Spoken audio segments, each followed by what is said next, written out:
Assalamualaikum warahmatullahi wabarakatuh. Bismillahirrahmanirrahim. Qala rabbi shrah li sadri wa yassir li amri wahlul 'uqdatam min lisani yafqahu qawli. Qalu subhanaka la ilma lana illa ma 'allamtana innaka antal alimul hakim. Shadaqallahul azim. Bapak Ibu dan jamaah sekalian yang dirahmati Allah, kita lanjutkan kajian kita. Pada kali ini kita akan membahas tentang hoax dalam Islam. Sekarang ini baru marak kita dengar, kita saksikan dan kita lihat adanya berita-berita bohong yang beredar lewat handphone kita, sehingga masyarakat terkadang tertipu dengan berita yang diyakini olehnya itu benar padahal itu bohong. Inilah yang dimaksud sekarang ini dengan istilah hoax.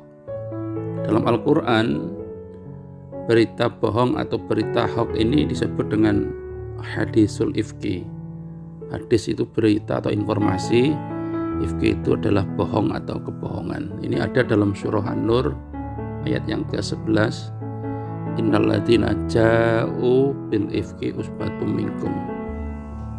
Sesungguhnya orang-orang yang datang dengan membawa berita bohong itu adalah dari kalanganmu sendiri. Ini harus kita perhatikan supaya umat Islam di era sekarang ini tidak menjadi korban adanya berita hoax, dan juga justru jangan sampai menjadi pelaku penyebar berita bohong atau hadisul ifki ini. Rasulullah Shallallahu Alaihi Wasallam dalam hadisnya pernah menyebutkan bahwa kafa bil mar'i munafiqan. Dalam hadis yang lain disebutkan kafa bil mar'i kadziban ayatakallama bikulli ma sami'a. Yang artinya cukuplah seseorang itu mendapatkan gelar munafik atau pendusta kalau dia itu menceritakan kepada orang lain apapun yang dia dengar. Nah, bagaimana menghadapi masifnya berita bohong atau berita hoax atau hadisul ifki ini? Ini Allah nyatakan dalam surah Al-Hujurat ayat yang ke-6. Bismillahirrahmanirrahim. Ya ayyuhalladzina amanu in ja'akum fasikum binaba'in fatabayyanu.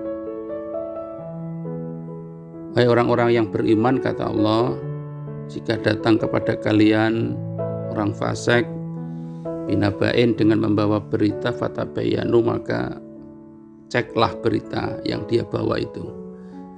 Jadi kita sebagai orang Islam yang taat kepada ajaran agama kita, Al-Quran dan Al-Hadis, harus berhati-hati ketika kita mendapatkan berita yang kita belum tahu validasi atau kevalitan berita itu. Maka kata Allah fatabayyanu, ditabayunkan, dicek, diklarifikasi kebenaran berita itu.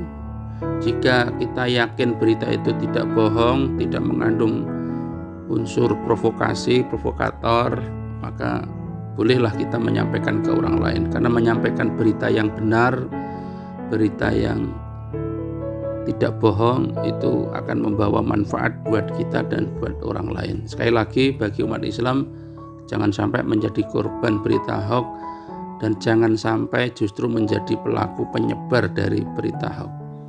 Demikian kajian kita, semoga bermanfaat. Assalamualaikum warahmatullahi wabarakatuh.